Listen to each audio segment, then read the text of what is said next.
വിസ്മയ വിജയത്തിന് പിന്നാലെ മുഖ്യമന്ത്രിയാകാൻ കോൺഗ്രസിൽ ആർക്ക് നറുക്കു വീഴുമെന്നതിൽ രാഷ്ട്രീയ ആകാംക്ഷ. നിയമസഭാ കക്ഷി യോഗത്തിൽ ഭൂരിപക്ഷം ലഭിക്കുമെന്ന വിശ്വാസത്തിലാണ് കെ.സി. വേണുഗോപാൽ.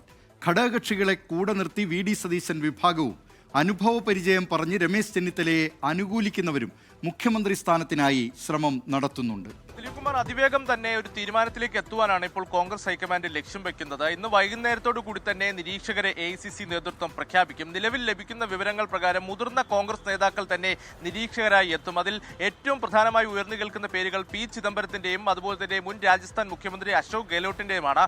ഇവർ ഇന്ന് തന്നെ ഇതിൽ നിരീക്ഷകരായി പ്രഖ്യാപിച്ചു കഴിഞ്ഞാൽ ഇന്ന് വൈകുന്നേരത്തോടു കൂടിയോ അല്ലെങ്കിൽ നാളെ രാവിലത്തോടു കൂടിയോ കേരളത്തിലേക്ക് എത്തി അവിടെയുള്ള MLA-മാരുമായി കൂടിക്കാഴ്ച നടത്തും. MLA-മാരുമായി പ്രത്യേകം കൂടിക്കാഴ്ച നടത്തുന്നത് പോലെ ഒപ്പം തന്നെ അവരുമായി ഒരുമിച്ചും ഈ നിരീക്ഷകർ ചർച്ച നടത്തും. അതിനുശേഷം ഒരു റിപ്പോർട്ട് AICC ഹൈക്കമാൻഡിന് സമർപ്പിക്കുകയും പിന്നീട് AICC നേതൃത്വം ഇതിലൊരു തീരുമാനമെടുക്കും എന്നതാണ് നിലവിൽ ലഭിക്കുന്ന വിവരം. എന്തായാലും ഉച്ചയോടുകൂടി കെ.സി. വേണുഗോപാലും ഡൽഹിയിലേക്ക് മടങ്ങിയെത്തുകയാണ്. ഒരുപക്ഷെ അദ്ദേഹം കോൺഗ്രസ് അധ്യക്ഷൻ മല്ലികാർജ്ജുൻ ഖാർഗെയുമായി കൂടിക്കാഴ്ച നടത്തിയേക്കും. അതിനുശേഷം ആരായിരിക്കും നിരീക്ഷകരായി എത്തേണ്ട കാര്യത്തിൽ ഒരു അന്തിമ തീരുമാനമുണ്ടാവുക. എന്തായാലും വൈകുന്നേരത്തോടുകൂടി കേരളത്തിലെ AICC നിരീക്ഷകരെ പ്രഖ്യാപിക്കുമെന്നതാണ് നിലവിൽ ലഭിക്കുന്ന വിവരം.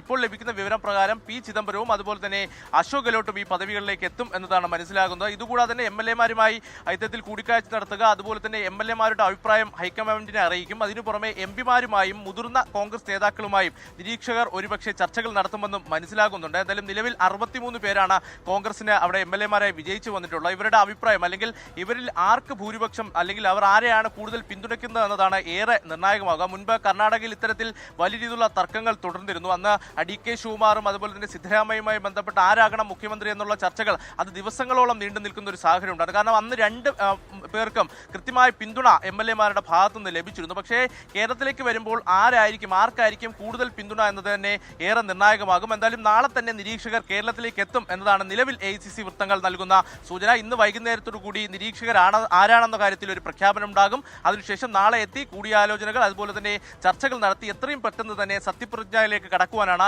ഇപ്പോൾ ഹൈക്കമാൻഡും ലക്ഷ്യം വയ്ക്കുന്നത്.